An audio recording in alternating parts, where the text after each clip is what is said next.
ದೇವರು ಏನಂತಂದ್ರೆ, ನಾವು ಆರಾಧನೆ ಮಾಡಲಿಕ್ಕೆ ಬರುವಾಗ ಒಬ್ಬ ಪರಿಸಾಯನು ಬಂದಿದ್ದಾನೆ, ಒಬ್ಬ ಸುಂಕದವನು ಬಂದಿದ್ದಾನೆ.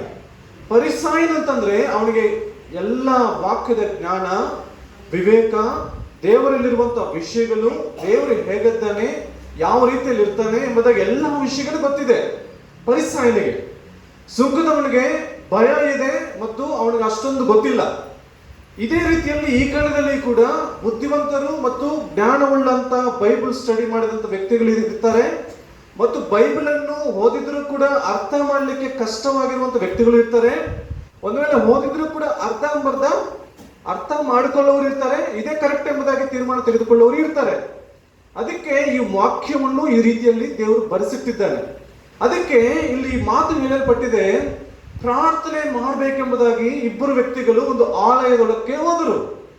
ಹೋದ ಮೇಲೆ ಬುದ್ಧಿವಂತನು ಜ್ಞಾನವಂತನಾಗಿರುವಂತ ವ್ಯಕ್ತಿ ಅವನ ಬುದ್ಧಿಯನ್ನು, ಅವನ ಜ್ಞಾನವನ್ನು, ಅವನಿಗಿರುವಂತ ದೇವರಿಗೂ ನನಗಿರುವಂತ ಸಂಬಂಧವನ್ನು, ನಾನೇ ಶ್ರೇಷ್ಠನು ಅನ್ನೋ ಒಂದು ಯೋಚನೆಯನ್ನು ಅವನು ಹೇಳುವಂತ ವಿಷಯವನ್ನು ಒಂದ್ಸಲ ನೋಡೋಣ. ನಾವು ಏನಂತ ಹೇಳ್ತಾನೆ, ಒಬ್ಬನು ಪರಿಸಾಯನು, ಒಬ್ಬನು ಸುಂಕದವನು. ಪರಿಸಾಯನು ನಿಂತುಕೊಂಡು ಪ್ರಾರ್ಥಿಸುವಾಗ ತನ್ನೊಳಗೆ, ದೇವರೇ, ಸುಲುಕೊಳ್ಳುವವರು, ಅನ್ಯಾಯಗಾರರು, ಆಧಾರ ಮಾಡುವವರು ಆಗಿರುವ ಉಳಿದ ಜನರಂತೆ ನಾನಲ್ಲ. ನೋಡಿ ಎಷ್ಟು ಕ್ಲಿಯರ್ ಆಗಿ ಮಾಡ್ತಾ ಇದ್ದಾರೆ ನೋಡಿ ಅವನು. ಅಂದ್ರೆ ಅಷ್ಟು ಜ್ಞಾನ ತಿಳುವಳಿಕೆ ಇದೆ. ಅಂದ್ರೆ ಪಕ್ಕದಲ್ಲಿ ನಾವು ಬಂದಿರುವಾಗ ಅಥವಾ ನಾವು ಆಲಯದಲ್ಲಿ ಇರುವಾಗ ನಾವು ಯಾವುದನ್ನು ಪ್ರಾರ್ಥನೆ ಮಾಡ್ತೇವೆ, ಯಾವುದ ರೀತಿಯಲ್ಲಿ ಪ್ರಾರ್ಥನೆ ಮಾಡ್ತೇವೆ, ಯಾವ ತರ ಪ್ರಾರ್ಥನೆ ಮಾಡ್ತೇವೆ ಅನ್ನೋದು ಇಂಪಾರ್ಟೆಂಟ್ ಆಗಿದೆ. ಇಲ್ಲಿ ಕೂಡ ಅದೇ ರೀತಿಯಲ್ಲಿ ಆ ಪರಿಸರನ ಹೇಳ್ತಾನೆ, ದೇವರೇ, ಸುಲುಕೊಳ್ಳುವವನು, ಅನ್ಯಾಯಗಾರರು, ಆಧಾರ ಮಾಡುವವರು, ಅನ್ಯಾಯಗಾರರು ಆಧಾರ ಮಾಡುವಂತ ಇಂಥ ಜನರ ಹಾಗೆ ನಾನಲ್ಲ. ನೋಡಿ, ನಾನಲ್ಲ ಅಂತ ಹೇಳ್ತದೆ. ನಾವು ಫಸ್ಟ್ ವೀಕಲ್ಲಿ ಒಂದು ಮಾತು ಕೇಳಿಸ್ಕೊಂಡಿದ್ದೇವೆ, ನಾವು ಬೇರೆಯವರನ್ನು ದೂಷಣೆ ಮಾಡಿದರೆ ನಮಗೆ ನಾವೇ ತೀರ್ಪು ಮಾಡಿಕೊಂಡ ಆಯ್ತು ಅಂತ ನಾವು ಕೇಳಿಸ್ಕೊಂಡಿದೀವಲ್ಲ.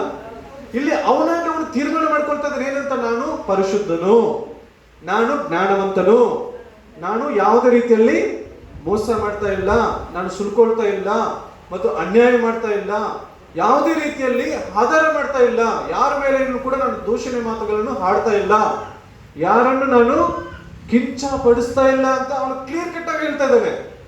ಮತ್ತೆ ಇವನಿಗೆ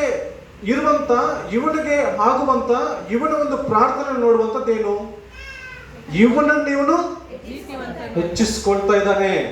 ಅಂದ್ರೆ ನನಗೆ ಎಲ್ಲಾ ಜ್ಞಾನ ಇದೆ ಸ್ವಾಮಿ, ಆದ್ರೂ ಕೂಡ ನಾನೇನು ತೋರಿಸ್ಕೊಳ್ತಾ ಇಲ್ಲ ಅಂತ ಇಲ್ಲಿ ಬಂದು ಹೇಳ್ತಾ ಇದ್ದಾರೆ. ಎಲ್ಲಿ? ದೇವಾಲಯದಲ್ಲಿ. ನೋಡಿ, ಯೇಸು ಸ್ವಾಮಿಯ ಬಳಿಯಲ್ಲಿ ಬರುವವರು ಯಾವ ತರ ಬರ್ಬೇಕಂತ ಬರೆಯಲ್ಪಟ್ಟಿದೆ, ತಗ್ಗಿಸಿಕೊಂಡು ಭಯಭಕ್ತಿಯಿಂದ ದೇವರ ಆಲಯದಲ್ಲಿ ಬರಬೇಕು.